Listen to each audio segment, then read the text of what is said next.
Saptarishi YouTube channel ਦੇਖ ਰਹੇ ਦਰਸ਼ਕਾਂ ਨੂੰ ਪਿਆਰ ਭਰੀ ਸਤਿ ਸ੍ਰੀ ਅਕਾਲ। ਪਿਆਰੇ ਦਰਸ਼ਕੋ, ਸਾਡੇ ਲੇਖ ਸਾਡਾ ਮਾਣ ਪ੍ਰੋਗਰਾਮ ਲੈ ਕੇ ਹਾਜ਼ਰ ਹਾਂ।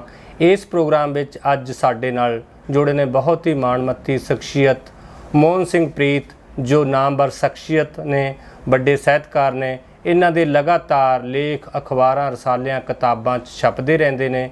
ਇਹਨਾਂ ਨੂੰ ਬਹੁਤ ਵੱਡੇ ਵੱਡੇ ਗਾਇਕਾਂ ਨੇ ਗਾਇਆ ਹੈ। ਇਹ ਮਸ਼ਹੂਰ ਗੀਤਕਾਰ ਵਜੋਂ ਸਥਾਪਿਤ ਨੇ। ਇਹਨਾਂ ਨੂੰ ਸਾਨੂੰ ਇਸ ਗੱਲ ਦੀ ਅਥਾਹ ਖੁਸ਼ੀ ਹੋ ਰਹੀ ਹੈ ਕਿ ਇਹਨਾਂ ਦੀ ਇੱਕ ਨਵੀਂ ਕਿਤਾਬ ਆਈ ਹੈ, ਸੂਫੀ ਰੰਗਾਂ ਦੀ ਬਰਸਾਤ, ਜਿਸ ਨੂੰ ਤੁਸੀਂ ਦੇਖ ਸਕਦੇ ਹੋ। ਮੋਹਨਪ੍ਰੀਤ ਜੀ,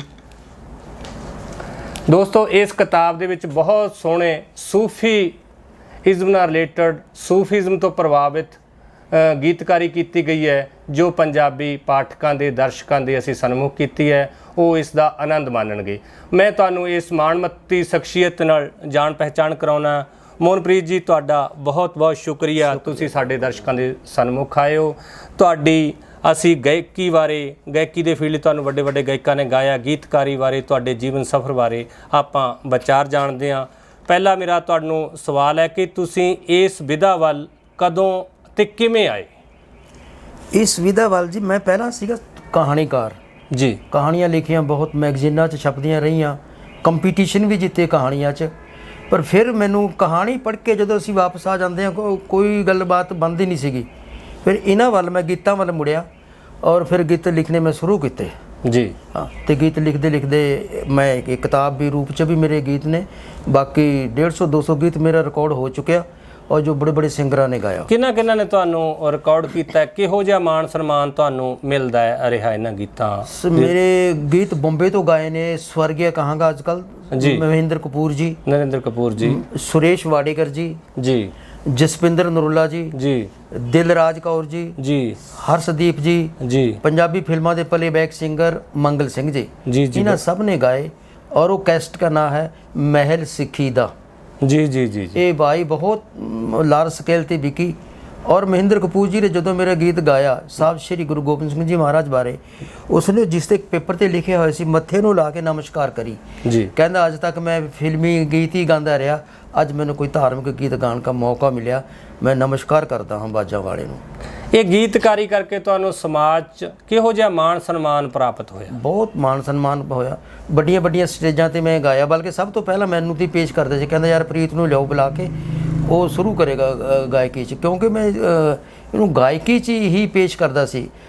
ਤਾਂ ਇਸ ਕਰਕੇ ਜਿੱਥੇ ਵੀ ਮੈਂ ਗਿਆ ਬਹੁਤ ਮਾਣ ਚਾਨ ਅਤੇ ਮੋਮੈਂਟੋ, ਸ਼ਾਲਾਂ ਵਗੈਰਾ ਲੈ ਕੇ ਮੇਰਾ ਉਹਨਾਂ ਨੇ ਮਾਣ ਸਨਮਾਨ ਕੀਤਾ। ਮੈਨੂੰ ਇਸ ਗੱਲ ਦੀ ਬੜੀ ਖੁਸ਼ੀ ਹੈ। ਵੱਡੇ ਵੱਡੇ ਪ੍ਰੋਗਰਾਮ ਕਰੇ ਵੀ ਔਰ ਕਰਾਏ ਵੀ। ਤੁਸੀਂ ਗਾ ਵੀ ਲੈਂਦੇ ਹੋ, ਪਰ ਤੁਸੀਂ ਗਾਉਣ ਵੱਲ ਵਧੇ ਨਹੀਂ ਹੈਗੇ ਪ੍ਰੋਫੈਸ਼ਨਲ ਤੌਰ ਤੇ। ਤੁਸੀਂ ਆਪਣੇ ਆਪ ਨੂੰ ਗੀਤਕਾਰ ਵਜੋਂ ਹੀ ਸਥਾਪਿਤ ਕੀਤਾ। ਕਿਉਂਕਿ ਗਾਉਣ ਵੱਲ ਮਤਲਬ ਇਤਨਾ ਸਮਾਂ ਨਹੀਂ ਸੀ, ਕਿਉਂਕਿ ਮੈਂ ਜੋਬ ਵੀ ਕਰਦਾ ਸੀ, ਨੌਕਰੀ ਕਰਦਾ ਸੀਗਾ। ਸਾਰਾ ਸਮਾਂ ਮੈਂ ਗੀਤਕਾਰੀ ਨੂੰ ਜਾਂ ਗਾਇਕੀ ਨੂੰ ਨਹੀਂ ਸੀ ਦੇ ਸਕਦਾ। ਜਿਹੜੀ ਗੀਤਕਾਰੀ ਹੈ ਇਹ ਤਾਂ ਬੰਦਾ ਆਪਣੇ ਆਪ ਰਾਤ ਨੂੰ ਵੀ ਲਿਖ ਲੇਗਾ, ਆਉਂਦੇ ਜਾਂਦੇ ਨੂੰ ਆਈਡੀਆ ਆ ਜਾਂਦੇ ਨੇ। ਪਰ ਜਿਹੜਾ ਗਾਣਾ ਉਹ ਤਾਂ ਇੱਕ ਜਗ੍ਹਾ ਬੈਠ ਕੇ ਬੰਨ੍ਹ ਕੇ ਸਾਰਾ ਸੁਰ ਤਾਲ ਸਿੱਖਣਾ ਪੈਂਦਾ। ਇਸ ਕਰਕੇ ਫਿਰ ਮੈਂ ਉੱਧਰ ਨਹੀਂ ਜਾ ਸਕਿਆ ਗਾਇਕੀ ਵੱਲ। ਹਾਂ, ਉਹ ਜੋ ਮੈਂ ਗੀਤ ਲਿਖੇ ਨੇ ਸਾਰੇ ਇਹ ਮੇਰੇ ਤਾਲ 'ਚ ਪੱਕੇ ਨੇ, ਸ਼ਬਦ ਬੰਦਸ ਪੱਕੇ। ਇਹਨਾਂ ਨੂੰ ਦੁਨੀਆ ਦਾ ਕੋਈ ਵੀ ਸਿੰਗਰ ਗਾਏਗਾ ਉਸ ਨੂੰ ਅੜਚਨ ਨਹੀਂ ਆਏਗੀ, ਕਤਾ ਨਹੀਂ ਆਏਗਾ ਵਿੱਚ। ਤੁਸੀਂ ਕੋਈ ਚੰਨ ਲੈਣਾ ਦਰਸ਼ਕਾਂ ਨੂੰ ਸੁਣਾ ਵੀ ਸਕਦੇ ਹੋ, ਜੇ ਤੁਸੀਂ ਗਾਇਕ ਹੈਗੇ ਹੋ, ਗਾਉਣ ਦਾ ਸ਼ੌਕ ਰੱਖਦੇ ਹੋ ਤਾਂ ਚੰਗੀ ਗੱਲ ਹੈ। ਜ਼ਰੂਰ। ਇਸ਼ਕ ਆਰ ਵੀ ਨਚਾਉਂਦਾ, ਇਸ਼ਕ ਪਾਰ ਵੀ ਨਚਾਉਂਦਾ, ਓਏ ਇਸ਼ਕ ਆਰ ਵੀ ਨਚਾਉਂਦਾ, ਇਸ਼ਕ ਪਾਰ ਵੀ ਨਚਾਉਂਦਾ। ਜੇ ਆ ਜਾਵੇ ਬਦੀ ਉੱਤੇ, ਆ ਜਾਵੇ ਬਦੀ ਉੱਤੇ, ਇਹ ਮਾਰ ਵੀ ਮਕਾਉਂਦਾ, ਇਸ਼ਕ ਆਰ ਵੀ ਨਚਾਉਂਦਾ। ਇਹਨੇ ਬੁੱਲੇ ਨੂੰ ਨਚਾਇਆ, ਪੈਰੀ ਘੁੰਗਰੂ ਬਣਾਏ, ਇਹਨੇ ਬੁੱਲੇ ਨੂੰ ਨਚਾਇਆ, ਪੈਰੀ ਘੁੰਗਰੂ ਬਣਾਏ। ਕਦੇ ਗਲੀ 'ਚ ਨਚਾਇਆ, ਕਦੇ ਚੌਂਕ 'ਚ ਨਚਾਏ। ਇਹ ਤਾਂ ਭਲੇ ਚੰਗੇ ਤਾਈਂ, ਭਲੇ ਚੰਗੇ ਤਾਈਂ ਯਾਰੋ ਨਚਾਰ ਵੀ ਬਣਾਉਂਦਾ। ਜੇ ਆ ਜਾਵੇ ਬਦੀ ਉੱਤੇ, ਇਹ ਮਾਰ ਵੀ ਮਕਾਉਂਦਾ, ਇਸ਼ਕ ਆਰ ਵੀ ਨਚਾਉਂਦਾ, ਇਸ਼ਕ ਪਾਰ ਵੀ ਨਚਾਉਂਦਾ। ਬਹੁਤ ਖੂਬਸੂਰਤ ਪ੍ਰੀਤ ਜੀ, ਬਹੁਤ ਹੀ ਖੂਬਸੂਰਤ। ਤੁਹਾਡੀ ਆਵਾਜ਼ ਵੀ ਬਹੁਤ ਹੈ, ਜਿੱਥੇ ਲੇਖਣੀ ਤੁਹਾਡੀ ਬਾ ਕਮਾਲ ਹੈ ਉੱਥੇ ਤੁਹਾਡੀ ਆਵਾਜ਼ ਵੀ ਬਾ ਕਮਾਲ ਹੈ। ਪਰ ਫਿਰ ਵੀ ਤੁਹਾਡੇ ਲਈ, ਸਾਡੇ ਲਈ ਨਹੀਂ ਤਾਂ ਇਹ ਇੱਕ ਅੱਜ ਸਮੱਸਿਆ ਵੀ ਬਣੀ ਹੋਈ ਹੈ ਵੀ ਜਿਹੜਾ 2 ਗੀਤ ਲਿਖ ਲੈਂਦਾ ਉਹ ਨਾਲ ਦੀ ਨਾਲ ਗਾਉਣ ਵੀ ਲੱਗ ਜਾਂਦਾ। ਉਹ ਗਲਤ ਹੈ। ਇਹ ਵੀ ਤੁਸੀਂ ਆਪਣੇ ਸਬਰ ਨੂੰ ਸਾਂਭ ਕੇ ਰੱਖਿਆ, ਤੁਸੀਂ ਆਪਣੀ ਕਲਾ ਨੂੰ ਜਿਸ ਦੇ ਵਿੱਚ ਤੁਸੀਂ ਪਰਫੈਕਟ ਸੀ ਉਸੇ ਤੇ ਤੁਸੀਂ ਕੰਮ ਕੀਤਾ, ਤਾਂਹੀਓ ਤੁਸੀਂ ਏਡੀ ਉੱਚੀ ਮੰਜ਼ਿਲ ਤੇ ਪਹੁੰਚੇ, ਤੁਹਾਡਾ ਗੀਤਕਾਰੀ ਦੇ ਵਿੱਚ ਰੁਤਬਾ ਐਸਟੈਬਲਿਸ਼ ਹੋਇਆ।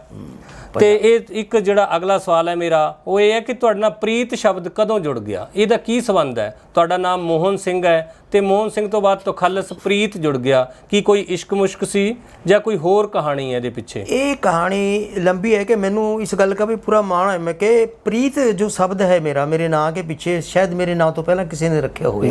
ਉਸ ਤੋਂ ਬਾਅਦ ਤਾਂ ਫਿਰ ਪ੍ਰੀਤਾਂ ਦੀ ਝੜੀ ਹੋ ਲੱਗੀ, ਸੋਹਨਪ੍ਰੀਤ, ਮੋਹਨਪ੍ਰੀਤ, ਹਰਪ੍ਰੀਤ, ਗੁਰਪ੍ਰੀਤ, ਰਵਿੰਦਰਪ੍ਰੀਤ, ਤੇ ਪ੍ਰੀਤ ਜੁੜਦੇ ਚਲੇ ਗਏ। ਜੀ ਜੀ ਜੀ। ਐਕਚੁਅਲੀ ਮੈਂ ਉਸ ਟਾਈਮ 7ਵੀਂ ਚ ਪੜ੍ਹਦਾ ਸੀਗਾ। ਜੀ ਜੀ। 7ਵੀਂ ਜਮਾਤ ਕੇ ਵਿੱਚ ਇੱਕ ਕਹਾਣੀ ਸੀ, ਮੈਨੂੰ ਯਾਦ ਆ ਅਜੇ ਤੱਕ, ਮੇਰੀ ਨੰਨੀ ਲੀਲਾ ਜੀ। ਉਸਕੇ ਵਿੱਚ ਇੱਕ ਰਾਈਟਰ ਆਉਂਦਾ ਪਿੰਡ 'ਚ, ਉਸ ਕੋਲ ਛੋਟੀ ਜਿਹੀ ਕੁੜੀ ਆ ਕੇ ਬੈਠਦੀ ਆ, ਉੱਠਦੀ ਆ, ਗੱਲਾਂ ਬਾਤਾਂ ਕਰਦੀ ਆ। ਉਸ ਰਾਈਟਰ ਦਾ ਉਸ ਨਾਲ ਪਿਆਰ ਪੈ ਜਾਂਦਾ ਜੀ। ਕੁੜੀ ਦਾ ਵੀ। ਕੁੜੀ ਨੂੰ ਰਾਈਟਰ ਕਹਿੰਦਾ ਕਿ ਬੇਟੇ ਜਾ ਪਾਣੀ ਲੈ ਕੇ ਆ ਘਰੋਂ। ਉਹ ਪਾਣੀ ਲੈ ਕੇ ਆਂਦੀ, ਫਲਾਣੀ ਚੀਜ਼ ਲਿਆ, ਇਹ ਲਾ। ਉਹ ਦੋਵੇਂ ਬੈਠ ਕੇ ਆਪਸ ਕੇ ਵਿੱਚ ਗੱਲਾਂ ਕਰਦੇ ਨੇ। ਜਦੋਂ ਰਾਈਟਰ ਦਾ ਕੰਮ ਪੂਰਾ ਹੋ ਜਾਂਦਾ ਉਹ ਫਿਰ ਮਤਲਬ ਜਾਣ ਲੱਗਦਾ ਜੀ। ਕੁੜੀ ਨੂੰ ਸੱਦ ਕੇ ਕਹਿੰਦਾ ਬੇਟੇ ਮੈਂ ਅੱਜ ਜਾਣਾ ਜੀ।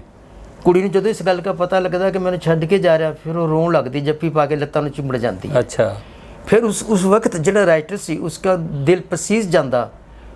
ਫਿਰ ਉਹ ਕਹਿੰਦਾ ਉੱਥੇ, ਕਹਿੰਦਾ ਐ ਪ੍ਰੀਤ ਤੂੰ ਰੰਗ ਨਹੀਂ ਦੇਖਦੀ, ਰੂਪ ਨਹੀਂ ਦੇਖਦੀ, ਹੈ ਜੀ, ਤੂੰ ਰੰਗ ਨਹੀਂ ਦੇਖਦੀ, ਰੂਪ ਨਹੀਂ ਦੇਖਦੀ, ਜਾਤ ਨਹੀਂ ਦੇਖਦੀ, ਪਾਤ ਨਹੀਂ ਦੇਖਦੀ, ਦਿਨ ਨਹੀਂ ਦੇਖਦੀ, ਰਾਤ ਨਹੀਂ ਦੇਖਦੀ, ਹੈ ਜੀ, ਤੇ ਉਮਰ ਨਹੀਂ ਦੇਖਦੀ, ਖਾਣ ਨਹੀਂ ਦੇਖਦੀ, ਜਿੱਥੇ ਤੂੰ ਪੈ ਜਾਂਦੀ ਹੈ ਬਸ ਪੈ ਜਾਂਦੀ ਹੈ। ਜੀ। ਉੱਥੋਂ ਮੈਨੂੰ ਇਸ ਪ੍ਰੀਤ ਸ਼ਬਦ ਨੇ ਪ੍ਰਭਾਵਿਤ ਕੀਤਾ, ਮੈਂ ਆਪਣਾ ਤਖੱਲਸ ਪ੍ਰੀਤ ਰੱਖ ਲਿਆ। ਬਹੁਤ ਖੂਬਸੂਰਤ, ਬਹੁਤ ਮਤਲਬ ਸਾਹਿਤ ਸਾਨੂੰ ਅੰਦਰੋਂ ਸੰਵੇਦਨਾ ਨੂੰ ਸਾਡੀਆਂ ਨੂੰ ਝੰਜੋੜਦਾ ਹੈ, ਸਾਨੂੰ ਉਹ ਪ੍ਰੇਰਿਤ ਕਰਦਾ ਹੈ। ਸਕੂਲ 'ਚ ਪੜ੍ਹਦਾ ਵੀ ਮੈਂ ਮਤਲਬ ਲਿਖਦਾ ਸੀਗਾ। ਮੇਰਾ ਖਿਆਲ ਭਾਈ ਜੋਧ ਸਿੰਘ, ਕਰਮਜੀਤ ਸਿੰਘ ਜੀ, ਅਦਾਲਤ ਬਾਜ਼ਾਰ ਪਟਿਆਲੇ ਤੋਂ ਮੇਰੇ ਕਿੱਸੇ ਛਪ ਕੇ ਆਏ। ਮੇਰੇ ਖਿਆਲ 15-20 ਹਜ਼ਾਰ ਕਿੱਸਾ ਮੇਰਾ ਮੇਲਿਆਂ ਤੇ ਵਿਕਦਾ ਸੀਗਾ। ਅੱਛਾ ਅੱਛਾ। ਜਿਹੜੇ ਆਮ ਪਿੰਡਾਂ 'ਚ ਵਿਕਦੇ ਨੇ। ਮੈਂ ਜਾ ਕੇ ਇੱਕ ਜਗ੍ਹਾ ਦੁਕਾਨ ਸਰਹੰਦ ਮੇਲੇ ਤੇ ਗਿਆ, ਉੱਥੇ ਮੇਰੇ ਕਿੱਸੇ ਪਏ। ਇੱਕ ਮੁੰਡਾ ਕਿੱਸਾ ਲੈ ਰਿਹਾ, ਉਹ ਕਦੀ ਮੇਰੇ ਮੂੰਹ ਕੰਨੀ ਦੇਖੇ, ਕਦੀ ਕਿਸੇ ਕੰਨੀ ਦੇਖੇ। ਮੈਨੂੰ ਕਹਿੰਦਾ ਬਾਈ ਇਹ ਤਾਂ ਤੇਰੀ ਫੋਟੋ ਲੱਗਦੀ ਹੈ। ਮੈਂ ਕਿਹਾ ਦੇਖ ਲੈ। ਫਿਰ ਦੇਖ ਕੇ ਕਹਿੰਦਾ ਤੇਰੀ ਉਹ ਹੈ। ਮੈਂ ਕਿਹਾ ਛੋਟੇ ਮੇਰੀ ਉਹ ਹੈ। ਜਿਉਂਦਾ ਰਿਹਾ ਤੂੰ ਮੇਰਾ ਕਿੱਸਾ ਖਰੀਦ ਰਿਹਾ, ਮੈਨੂੰ ਇੰਨਾ ਹੀ ਮਾਣ ਹੈ। ਅੱਛਾ, ਤੁਹਾਡੀ ਤੁਸੀਂ ਇਸ ਲਿਖਣ ਵਿਧਾ ਵੱਲ ਆਏ, ਇੰਨੀ ਸੂਖਮ ਕਲਾਵਾਂ ਵੱਲ, ਗਾਇਕੀ ਵੱਲ ਆਏ ਜਾਂ ਗੀਤਕਾਰੀ ਵੱਲ ਆਏ, ਐਡਾ ਉੱਚਾ ਰੁਤਬਾ ਕੀਤਾ। ਨਹੀਂ ਅੱਜ ਕੱਲ੍ਹ ਇਸ ਗੱਲ ਦਾ ਬੜਾ ਰੌਲਾ ਕਿ ਹਰੇਕ ਫੀਲਡ 'ਚ ਗੋਡ ਫਾਦਰ ਚਾਹੀਦੇ ਨੇ, ਤੁਹਾਨੂੰ ਕੋਈ ਆਸ਼ੀਰਵਾਦ ਵਾਲੇ ਬੰਦੇ ਚਾਹੀਦੇ ਨੇ। ਕਿ ਤੁਸੀਂ ਪਰਿਵਾਰਕ ਪਿਛੋਕੜ ਕਿਹੋ ਜਿਹਾ ਸੀ ਤੁਹਾਡਾ? ਐਸਾ ਸੀਗਾ ਕਿ ਮੇਰੇ ਪਰਿਵਾਰਕ ਪਿਛੋਕੜ ਕੇ ਵਿੱਚ ਕੋਈ ਮਤਲਬ ਰਾਈਟਰ ਨਹੀਂ ਸੀਗਾ ਜੀ। ਮੈਂ ਜਦੋਂ ਸਕੂਲ 'ਚ ਪੜ੍ਹਦਾ ਸੀਗਾ, ਗਵਰਨਮੈਂਟ ਹਾਈ ਸਕੂਲ ਲੰਗਾਵਾ ਜੀ, ਮੈਂ ਉਸ ਆਪਣੇ ਮਾਸਟਰ ਸੀ ਸਾਡਾ ਪੰਜਾਬੀ ਕੇ ਗਿਆਨੀ ਜੋਗਿੰਦਰ ਸਿੰਘ ਜੀ ਜੀ, ਗੁਰਬਖਸ਼ ਕਲੋਨੀ ਪਟਿਆਲੇ ਰਹਿੰਦੇ ਸੀਗੇ। ਉਹ ਸਾਨੂੰ ਪੜ੍ਹਾਉਣ ਆਉਂਦੇ ਸੀਗੇ।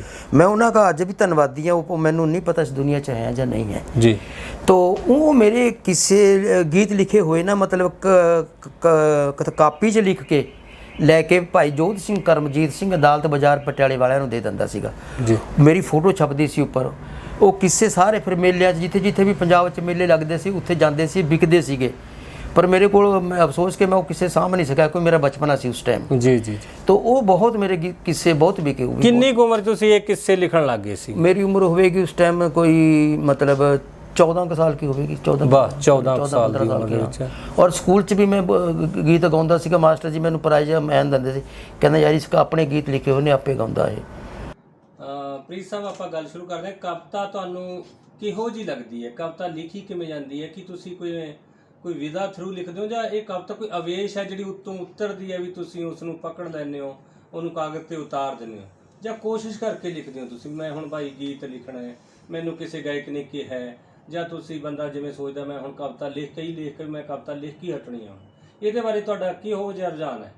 ਇਸ ਦੇ ਬਾਰੇ ਰੁਝਾਨ ਹੈ ਜੀ, ਇਹ ਜਿਹੜੀ ਕਵਿਤਾ ਹੈ ਇਹ ਜ਼ਬਰਦਸਤੀ ਨਹੀਂ ਲਿਖੀ ਜਾਂਦੀ ਜ਼ਬਰਦਸਤੀ ਨਹੀਂ। ਨਹੀਂ ਲਿਖੀ ਜਾਂਦੀ। ਕੋਈ ਜੇ ਕਹੇ ਤਾਂ ਮੈਂ ਸਮਝਦਾ ਉਹ ਗਲਤ ਕਹਿ ਰਿਹਾ। ਕਵੀ ਬਣਾਇਆ ਜਾਂ ਲੇਖਕ ਬਣਾਇਆ ਨਹੀਂ ਬਣਦੇ ਇਹ ਆਵੇਸ਼ ਅੰਦਰੋਂ ਫੁੱਟਦੀ ਹੈ, ਝਰਨੇ ਵਾਂਗੂ ਹੈ। ਓਕੇ। ਜਦੋਂ ਅੰਦਰੋਂ ਫੁੱਟਦੀ ਹੈ ਆਪਣੇ ਆਪ ਸ਼ਬਦ ਜੁੜਦੇ ਚਲੇ ਜਾਣਗੇ, ਆਪਣੇ ਆਪ ਸ਼ਬਦ ਮਿਲਦੇ ਚਲੇ ਜਾਣਗੇ ਔਰ ਗੀਤ ਕਵਿਤਾ ਬਣਦੀ ਚਲੀ ਜਾਏਗੀ। ਪਰ ਇਹਨੂੰ ਤਰਾਸ਼ਣਾ ਜ਼ਰੂਰ ਪੈਂਦਾ। ਮੇਰਾ ਖਿਆਲ ਵੀ ਜਿਵੇਂ ਪੜ੍ਹਨਾ, ਮਿਹਨਤ ਕਰਨੀ, ਨੌਲੇਜ ਇਕੱਠੀ ਕਰਨੀ। ਇੱਕ ਗੀਤ ਨੂੰ ਮਤਲਬ ਲਿਖ ਕੇ ਰਫ ਲਿਖਦਾ ਪਹਿਲਾਂ, उसमें फिर पढ़ता हूँ क्या गलती है, उसमें खुद गा के बोल के देखता मैं क्या ये रिदम चाह रहा, कितने इसका रिदम तो नहीं टूट रहा, शब्द कोई अड़ तो नहीं रहा, अगर अड़ता उसकी जगह मैं शब्द दूआ वरत लिया, शब्द बदल। जिस कोल शब्द भंडार राइटर कोल नहीं है वो मतलब उसनों नहीं ठीक नहीं लिख सकता और वो गीत पर पक्ष नहीं होता। वो अड़दा एक देश का कोद में दमा जी देव दसो दसो। HL स्टूडियो च रिकॉर्डिंग हो रही सी जी। प्लेबैक सिंगर सी मंगल सिंह। ਵਾਹ, ਮੰਗਲ ਸਿੰਘ। ਹਾਂ ਬੰਬੇ ਤੋਂ ਵੱਡੇ ਗਾਇਕ ਨੇ ਸਾਹਿਬ। ਉਹ ਗਾਰੇ ਮੈਨੂੰ ਬੁਲਾਇਆ ਸੀਗਾ ਸੁਰਿੰਦਰ ਬੱਚਨ ਨੇ, ਮਿਊਜ਼ਿਕ ਡਾਇਰੈਕਟਰ ਨੇ, ਕਹਿੰਦਾ ਪ੍ਰੀਤ ਉੱਥੇ ਆਈ ਤੇਰਾ ਗੀਤ ਰਿਕਾਰਡ ਕਰਨਾ ਜੀ। ਮੈਂ ਕੋਈ ਨਾ ਮੈਂ ਆ ਜਾਵਾਂਗਾ। ਮੈਂ ਪਹੁੰਚਿਆ ਉੱਥੇ ਸਟੂਡੀਓ ਕੇ ਬਾਹਰ ਲਾਲ ਬੱਤੀ ਜਗ ਰਹੀ ਸੀਗੀ ਜੀ। ਜਦੋਂ ਬੱਤੀ ਜਗਦੀ ਮਿਊਜ਼ਿਕ ਤਿਆਰ ਹੋਇਆ ਵਾ ਹੁੰਦਾ, ਅੰਦਰ ਨੋ ਐਂਟਰੀ। ਅੰਦਰੋਂ ਇੱਕ ਮੁੰਡਾ ਚਾਹ ਲੈ ਕੇ ਆਇਆ, ਮੈਂ ਉਹਨੂੰ ਪੁੱਛਿਆ ਮੈਂ ਕਿਹਾ ਬੱਚਨ ਜੀ ਹੈ? ਕਹਿੰਦਾ ਹੈਗੇ ਆ। ਮੈਂ ਕਿਹਾ ਯਾਰ ਜੇ ਤੂੰ ਬਾਹਰ ਆਇਆ ਤਾਂ ਮੰਦਰ ਵੀ ਜਾ ਸਕਦਾ। ਮੈਂ ਕਿਹਾ ਬੱਚਨ ਨੂੰ ਕਹਦੇ ਵੀ ਪ੍ਰੀਤ ਆਇਆ। ਕਹਿੰਦਾ ਠੀਕ ਹੈ ਜੀ ਮੈਂ ਕਹਿ ਦਿੰਦਾ। ਉਹਨੇ ਜਾ ਕੇ ਕਿਹਾ ਜੀ, ਕਹਿੰਦੇ ਬਾਹਰ ਪ੍ਰੀਤ ਬੈਠਾ, ਉਹ ਤੁਹਾਨੂੰ ਪੁੱਛ ਰਿਹਾ। ਉਹ ਕਹਿੰਦਾ ਯਾਰ ਬੁਲਾ ਕੇ ਲਿਆ। ਉਹ ਅਸੀਂ ਤਾਂ ਫਸੇ ਬੈਠੇ ਆ। ਕਹਿੰਦਾ ਫਟਾਫਟ ਲਿਆ। ਮੈਂ ਅੰਦਰ ਗਿਆ, ਨਮਸਕਾਰ ਕਰੀ। ਜਿੱਤੇ ਵੀ ਮਿਊਜ਼ੀਸ਼ੀਅਨ ਬੈਠੇ ਸੀ ਉਹ ਸਾਰੇ ਮੇਰੇ ਕੰਨੀ ਦੇਖਣ ਲੱਗ ਗਏ। ਮੈਂ ਕਿਹਾ ਬੱਚਨ ਸਾਹਿਬ ਹੁਕਮ। ਕਹਿੰਦਾ ਉਹ ਦੇਖ ਮੰਗਲ ਸਿੰਘ ਖੜੇ ਨੇ, ਕੰਨ ਨੂੰ ਹੈੱਡਫੋਨ ਲੱਗਿਆ ਹੋਇਆ ਜੀ, ਆ ਗੀਤ ਹੈ ਉਹ ਗਾਇਆ ਨਹੀਂ ਜਾਂਦਾ ਉਸ ਕੋਲ। ਵਾਹ ਕਮਾਲ ਹੋ ਗਈ ਯਾਰ, ਏਡਾ ਬੜਾ ਸਿੰਗਰ। ਕਹਿੰਦਾ ਸਿੰਗਰ ਤਾਂ ਠੀਕ ਹੈ, ਸ਼ਬਦ ਨਹੀਂ ਗਾਏ ਜਾਂ ਜ਼ੁਬਾਨ ਤੇ ਨਹੀਂ ਚੜ੍ਹਦੇ। ਮੈਂ ਕਿਹਾ ਚੱਲ ਮੈਨੂੰ ਮਿਊਜ਼ਿਕ ਟਰੈਕ ਸੁਣਾਓ। उन्होंने म्यूजिक ट्रैक सुनाया, मैं सुन लिया, उसका वजन बहल सी जो मैं नोट कर ली दिल च। मैं कहा मैं गीत दे गीत दिया उन्हें जो उस नाल मैच करना सी। मैं कहा दुनिया का कोई भी सिंगर नहीं गा सकता, जो राइटर है कमज़ोर है, इसने पिंगल नहीं पढ़ा, इसमें पिंगल का रूस नहीं है, शब्द बंदिश का ज्ञान नहीं है। ओके हाँ। मैं कहा लो मैं ठीक करा। मैं उस गीत के शब्दों को अगे पिछे करके जोड़ के अपने मन च गा लिया, उस ट्रैक नाल मिला के गाए गए। मैं उसको वो शब्द फिर उसकी कागज़ के पिछले पासे लिखते। मैं कहा दे दो मंगल सिंह। उन्हें देते, जब तक मंगल सिंह ने कहा लाओ ट्रैक, म्यूजिक बजा, पहले बार ही गा गया, ताड़ी बजी साड़ी कोई उत्थे। कहता कमाल हो गई। कहता यार असी तो एवें मत्था मारे कि राइटर हुंदा, उन्हें पहले बार ही गाता।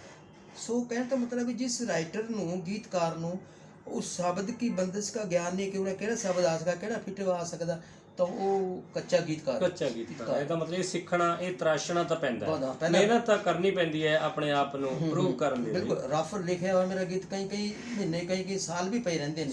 ਜਦੋਂ ਮੇਰਾ ਮੂਡ ਬਣਦਾ ਫਿਰ ਮੈਂ ਉਹਨੂੰ ਤਰਾਸ਼ਦਾ, ਜਦੋਂ ਮੈਂ ਪੜ੍ਹਦਾ, ਔਰ ਜਦੋਂ ਤਿਆਰ ਹੋ ਜਾਂਦਾ ਫਿਰ ਉਹ ਮੈਂ ਪੱਕੀ ਡਾਇਰੀ 'ਚ ਤਾਰਦਾ, ਕੱਚੀ ਡਾਇਰੀ ਮੇਰੀ। ਇਹ ਕਵਿਤਾ ਤੋਂ ਇਲਾਵਾ ਪ੍ਰੀਤ ਸਾਹਿਬ ਤੁਸੀਂ ਕਿਸੇ ਹੋਰ ਵਿਧਾ 'ਚ ਵੀ, ਸਾਹਿਤ ਦੀ ਹੋਰ ਵਿਧਾ 'ਚ, ਨਾਵਲ ਕਹਾਣੀ 'ਚ ਤੁਸੀਂ ਕਹਾਣੀਆਂ ਵੀ ਬਹੁਤ ਲਿਖੀ, ਅਖਬਾਰਾਂ 'ਚ ਮੈਗਜ਼ੀਨਾਂ 'ਚ ਮੇਰੀ ਕਹਾਣੀਆਂ ਬਹੁਤ ਛਪਦੀ ਰਹੀ। बहुत मित्रों प्यारों की चिट्ठियाँ आई, उन्हें मान सम्मान भी मिले। और इतने क्या इसके नाम अपना कोटकपूरे मालवा साहित्य केंद्र कोटकपूरा ने कहानी कंपीटिशन कराया सी जी, जिसके विच 21 राइटर गए सी जी। 21 राइटरां चों मेरी कहानी सी खाना कहानी नूं मेरे तीजा मतलब स्थान मिला सी जी। संतोख सिंह धेर और ये तेरे दूजे उत्थे की जो प्रिंसीपल सी मैडम, उन्होंने मैनूं प्राइज़ दे और एक किताबां का सैट दिया और काफ़ी मतलब उत्थे मेरा मान सम्मान होया। उसके बाद अखबारां च मैगजीनां च कहानियां छपदियां रहियां। एक हिंदी कहानी जी, वो दिल्ली तो एक मैगजीन छपदा सारी का उस कंपीटिशन सी कहानियां का जी। ये गल है मेरी मई 1985 की। मैं कहानी भेजी, वो मेरी कहानी जानसार सेलेक्ट हो गई। मेरी कहानी का नाम सीगा हमारे शहर में कोई लीडर नहीं रहता। हाँ, ऐसा शहर भी ਹੁੰਦਾ ਇਹਦਾ ਮਤਲਬ ਹੋ ਸਕਦਾ। ਚਲੋ तो ਉੱਥੇ ਬਸ ਫਿਰ ਉਹ ਕਹਾਣੀ ਸਿਲੈਕਟ ਹੋਈ, ਮੈਗਜ਼ੀਨ 'ਚ ਛਪੀ, ਉਹ ਮੇਰੇ ਕੋਲ ਅਜੇ ਤੱਕ ਵੀ ਪਈ ਹੈ ਛਪੀ। ਤੁਸੀਂ ਅਜੋਕੀ ਗੀਤਕਾਰੀ ਦਾ ਜਿਹੜਾ ਪੜਾਅ ਚੱਲ ਰਿਹਾ ਹੈ ਮੌਜੂਦਾ ਦੌਰ ਦੇ ਵਿੱਚ, ਗੀਤਕਾਰਾਂ ਦੇ, ਗਾਇਕਾਂ ਦੇ ਬਹੁਤ ਵਿਵਾਦ ਨੇ, ਇਸ ਬਾਰੇ ਜਾਂ ਤੁਹਾਡੀ ਗਾਇਕੀ ਦਾ ਤੁਹਾਡਾ ਲੰਮਾ 60 ਸਾਲ ਦਾ ਤਜਰਬਾ ਹੈ ਗਾਇਕੀ ਦਾ, ਤੁਸੀਂ ਕੀ ਕਹਿਣਾ ਚਾਹੁੰਦੇ ਹੋ ਕਿ ਇਹ ਕਿਹੋ ਜਿਹੀ ਗਾਇਕੀ ਹੈ ਜਿੱਥੇ ਐਡੇ ਵਿਵਾਦਾਂ ਦੀ ਗੱਲ ਹੋ ਰਹੀ ਹੈ? ਐਕਚੁਅਲੀ ਜਿਹੜੀ ਅੱਜ ਕੱਲ੍ਹ ਦੀ ਗਾਇਕੀ, ਮੈਂ ਖੈਰ ਜੋ ਵੀ ਉਹ ਗਾ ਰਹੇ ਨੇ, ਲਿਖ ਰਹੇ ਨੇ, ਮੈਂ ਕਿਸੇ ਨੂੰ ਕਿੰਤੂ ਪਰੰਤੂ ਨਹੀਂ ਕਰਾਂਗਾ, ਨਹੀਂ ਕਰਨਾ, ਮੇਰਾ ਫਰਜ਼ ਵੀ ਨਹੀਂ ਹੈ ਕਰਨਾ ਜੀ। ਪਰ ਇਹ ਇੱਕ ਪੈਸੇ की दौड़ है। अच्छा, पैसे की दौड़, पैसे आए भी इतों आए है, लिख दो, किसी की लत्त खिंच ली, किसी की बाँह खिंच दी, गीत बन गया, गा लिया, वो 2-4 दिन गीत चलेगा नहीं चलेगा। ਤੁਸੀਂ ਜਿਹੜਾ ਤੁਹਾਡੀ ਪੀੜ੍ਹੀ ਸੀ ਜਾਂ ਤੁਹਾਡਾ ਆਪਣਾ ਨਜ਼ਰੀਆ ਹੈ, ਇਹਦਾ ਕੋਈ ਪੈਸੇ ਨਾਲ ਬਹੁਤਾ ਤਾਂ ਨਹੀਂ ਸੀਗਾ। ਦੇਖੋ ਰੋਜੀ ਰੋਟੀ ਲਈ ਪੈਸਾ ਤਾਂ ਹਰੇਕ ਨੂੰ ਚਾਹੀਦਾ ਹੈ, ਹਰੇਕ ਪੈਸਾ ਕਮਾਉਣਾ ਚਾਹੁੰਦਾ ਹੈ, ਪਰ ਤੁਸੀਂ ਮਤਲਬ ਆਪਣੀ ਕਲਾ ਤੇ ਧਿਆਨ ਦਿੰਦੇ ਸੀ। ਮੈਂ ਪੈਸੇ ਪੂਸੇ ਵੱਲ ਕੋਈ ਧਿਆਨ ਨਹੀਂ ਦਿਆ। ਅੱਛਾ, ਉਸ ਤੋਂ ਬਾਅਦ ਹੁਣ ਜਿਹੜੀ ਕੰਪਨੀਆਂ ਨੇ, ਜਿਸ ਤਰ੍ਹਾਂ ਕਿ HMV ਕੰਪਨੀਆਂ, ਇਹ ਪਹਿਲਾਂ ਰੈਲਿਟੀ ਦਿੰਦੀ ਸੀ, ਰਾਈਟਰ ਨੂੰ ਵੀ ਦਿੰਦੇ ਸੀਗੇ। ਅੱਜ ਕੱਲ ਕੋਈ ਰੈਲਿਟੀ ਨਹੀਂ ਦਿੰਦਾ, ਕੋਈ ਕੁਝ ਨਹੀਂ ਦਿੰਦਾ। ਅੱਜ ਕੱਲ ਇਹ ਨਹੀਂ ਹੈ। ਅੱਜ ਕੱਲ ਤਾਂ ਬਸ ਜਿਹੜੇ ਗੀਤ ਨੇ, ਮੁੰਡੇ ਜਿਹੜੇ ਹੀਰੋ ਨੇ ਇਹੀ ਗੀਤ ਲਿਖੀ ਜਾਂਦੇ ਨੇ, ਇਹੀ ਗਾਈ ਜਾਂਦੇ ਨੇ, ਇਹੀ ਹੀਰੋ ਬਣੀ ਜਾਂਦੇ। ਸਾਰਾ ਕੁਝ ਮਤਲਬ ਇਹਨਾਂ ਨੇ ਹੀ ਆਪਣਾ ਡਿਪੈਂਡ ਕਰਿਆ ਹੋਇਆ ਇਹਨਾਂ ਦਾ। ਜੋ ਵੀ ਜਿਹੜੇ ਸਾਡੇ ਨਵੇਂ ਗੀਤਕਾਰ ਨੇ, ਕਲਮਾਂ ਚੁੱਕ ਕੇ ਉਹ ਲਿਖ ਰਹੇ ਨੇ ਜਾਂ ਲਿਖਣ ਦੀ ਕੋਸ਼ਿਸ਼ ਕਰ ਰਹੇ ਨੇ, ਅਖੀਰ ਦੇ ਵਿੱਚ ਤੁਸੀਂ ਉਹਨਾਂ ਨੂੰ ਕੀ ਸੰਦੇਸ਼ ਦੇਣਾ ਚਾਹੋਗੇ ਕਿ ਇੱਕ ਵਧੀਆ ਤੇ ਸਫਲ, ਦੇਖੋ ਹਰੇਕ ਇਨਸਾਨ ਦੇ ਇੱਕ ਮਨ 'ਚ ਇੱਛਾ ਹੁੰਦੀ ਹੈ ਕਿ ਉਹ ਸਫਲ ਗੀਤਕਾਰ ਹੋਵੇ, ਉਸ ਨੂੰ ਵੱਡੇ ਤੋਂ ਵੱਡੇ ਜਿਹੜੇ ਗਾਇਕ ਨੇ ਉਹ ਗਾਉਣ, ਉਹਦਾ ਨਾਂ ਵੱਜੇ। ਮੈਂ ਕਹਿੰਦਾ ਵੀ ਹਰੇਕ ਬੰਦੇ ਦੇ ਮਨ ਦੀ ਇੱਛਾ ਹੁੰਦੀ ਹੈ। ਤੁਸੀਂ ਉਹਨਾਂ ਨੂੰ, ਹਰੇਕ ਬੰਦੇ ਨੂੰ, ਤੁਹਾਡਾ 60 ਸਾਲ ਦਾ ਤਜਰਬਾ ਹੈ, ਤੁਸੀਂ ਕੀ ਕਹਿਣਾ ਚਾਹੋ ਕਿ ਇਸ ਰਸਤੇ 'ਤੇ ਤੁਰਨ ਦੇ ਲਈ ਉਹ ਕਿਹੜੇ ਨਿਯਮ ਜਾਂ ਕਿਹੜੀਆਂ ਗੱਲਾਂ ਪੱਲੇ ਬੰਨ੍ਹ ਕੇ ਚੱਲਣ ਤਾਂ ਕਿ ਉਹ ਆਪਣੀ ਮੰਜ਼ਿਲ ਵੱਲ ਤੇਜ਼ੀ ਨਾਲ ਵੱਧ ਸਕਣ? ਨਵੇਂ ਗੀਤਕਾਰਾਂ ਨੂੰ ਮੇਰਾ ਸੁਝਾਅ ਇਹ ਹੈ ਕਿ ਸਭ ਤੋਂ ਪਹਿਲਾਂ ਵੱਧ ਤਾਂ ਉਹ ਪੜ੍ਹਾਈ ਜ਼ਰੂਰ ਕਰਨ, ਗੀਤਾਂ ਬਾਰੇ ਨੌਲੇਜ ਲੈਣ ਜੀ, ਗੀਤਾਂ ਕਿਤਾਬਾਂ ਪੜ੍ਹਨ ਸਿੱਖਣ, ਔਰ ਜੋ ਗੀਤਕਾਰ ਪੁਰਾਣੇ ਇਸਟੈਬਲਿਸ਼ਡ ਨੇ ਉਹਨਾਂ ਕੋਲ ਉੱਠਣ ਬੈਠਣ, ਉਹਨਾਂ ਤੋਂ ਸੇਧ ਲੈਣ। ਜਿਹੜਾ ਕਹੇ ਵੀ ਮੈਂ ਆਪਣੇ ਆਪੇ ਘਰੇ ਬੈਠੇ ਜੋੜੀ ਜਾਊਂਗਾ, ਇਹ ਜਿਹੇ ਗੀਤ ਤਾਂ ਹੁਣ ਮੈਂ ਕਹਿ ਨਹੀਂ ਸਕਦਾ ਕਿ ਜਿੰਨੇ ਮਰਜ਼ੀ ਲਿਖ ਲਓ। ਇਹਦਾ ਮਤਲਬ ਸ਼ਾਗਿਰਦੀ ਦੀ ਲੋੜ, ਤਰਾਸ਼ਣ ਦੀ ਲੋੜ ਹੈ ਕਿ ਤੁਹਾਨੂੰ ਹੀਰੇ ਨੂੰ ਕੋਈ ਤਰਾਸ਼ੇਗਾ, ਉਸਤਾਦ ਤਰਾਸ਼ੇਗਾ, ਉਸਤਾਦਗੀ ਦੀ ਲੋੜ ਹੈ। ਕਾਲਾਂ ਵਾਲੀ ਮੰਡੀ 'ਚ ਮੇਰਾ ਮਿੱਤਰ ਸੀਗਾ, ਉਹ ਵੀ ਬੜਾ ਤਕੜਾ ਗਜ਼ਲ ਗੋ, ਸੁਰਿੰਦਰ ਸਾਗਰ। ਅਸੀਂ ਦੋਵੇਂ ਜਣੇ ਦੀਪਕ ਜੈਤੋ ਜੀ ਕੋਲ ਜਾਂਦੇ ਸੀ, ਜੈਤੋ ਮੰਡੀ। ਜੀ ਇੱਥੋਂ ਕਾਲਾਂ ਵਾਲੀ ਤੋਂ ਬਠਿੰਡੇ ਤੋਂ ਗੱਡੀ ਫੜ ਕੇ ਜੈਤੋ ਉਤਰਨਾ। ਜੈਤੋ ਜੀ ਤਾਂ ਬਹੁਤ ਮਹਾਨ, ਮਤਲਬ ਜਿਹਨਾਂ ਦਾ ਨਹੀਂ ਸਕਦਾ।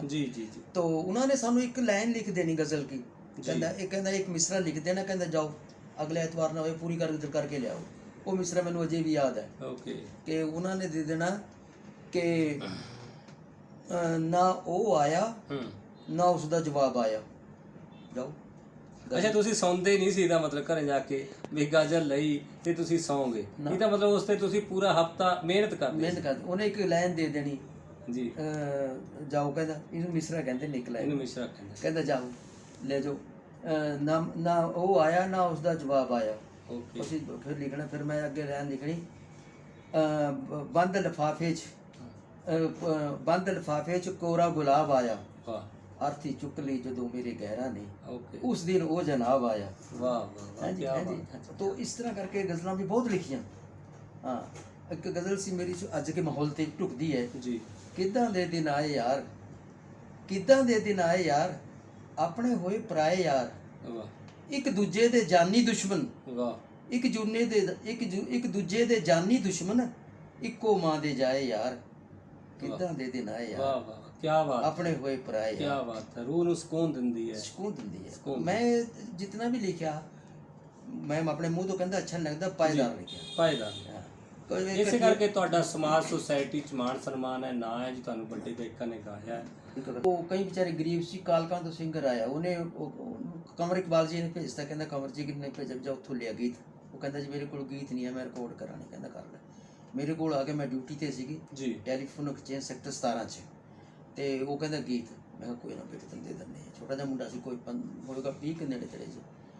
ਉਹਨੂੰ ਮੈਂ ਗੀਤ ਲੈ ਕੇ ਉਹਨੇ ਰਿਕਾਰਡ ਕਰਾਏ।